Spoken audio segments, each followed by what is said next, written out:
Sfânta Evanghelie după Matei, capitolul 4. Iisus este ispitit de diavolul, începutul propovăduirii lui. El cheamă pe cei dintâi ucenici la apostolat și vindecă tot felul de bolnavi.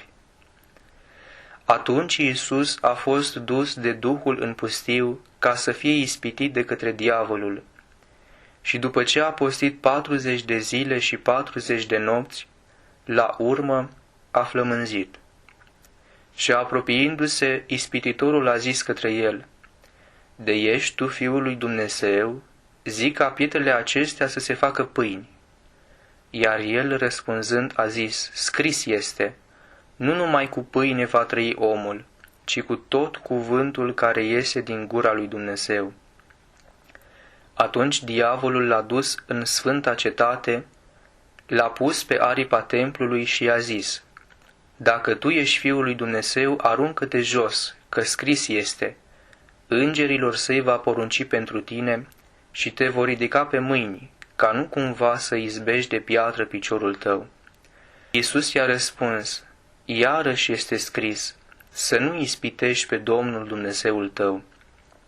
Din nou diavolul l-a dus pe un munte foarte înalt și i-a arătat toate împărățiile lumii și slava lor și i-a zis lui: Acestea toate ți le voi da ție, dacă vei cădea înaintea mea și te vei închina mie. Atunci Iisus i-a zis: Piei Satano, că scris este: Domnului Dumnezeului tău să te închini și lui singur să-i slujești. Atunci l-a lăsat diavolul și iată, îngerii venind la el îi slujeau. Și Iisus, auzind că Ioan a fost întemnițat, a plecat în Galileea. Și părăsind Nazaretul, a venit de a locuit în Capernaum lângă mare, în hotarele lui Zabulon și Neftali, ca să se împlinească ce s-a zis prin Isaia prorocul, care zice: Pământul lui Zabulon și pământul lui Neftali spre mare, dincolo de Iordan, Galileea neamurilor. Poporul care stădea în întuneric a văzut lumină mare, și celor ce ședeau în latura și în umbra morții, lumină le-a răsărit.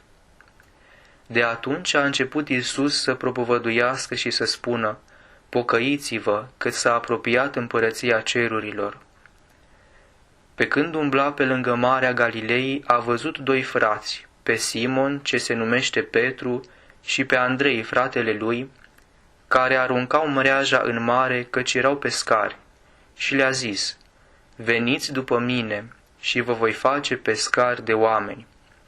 Iar ei, îndată lăsând mrejele, au mers după el. Și de acolo, mergând mai departe, a văzut alți doi frați, pe Iacov al lui Zevedeu și pe Ioan fratele lui, în corabie cu Zevedeu tatăl lor, dregându-și mrejele, și i-a chemat. Iar ei, îndată lăsând corabia și pe tatăl lor, au mers după el. Și a străbătut Iisus toată Galileea, învățând în sinagogile lor și propovăduind Evanghelia împărăției și tămăduind toată boala și toată neputința în popor. Și s-a dus vestea despre el în toată Siria și aduceau la el pe toți cei ce se aflau în suferințe, fiind cuprinși de multe feluri de boli și de chinuri, pe demonizați, pe lunatici, pe slăbănogi, și el îi vindeca. Și mulțimi multe mergeau după el din Galileea, din Decapole, din Ierusalim, din Iudeea și de dincolo de Iordan.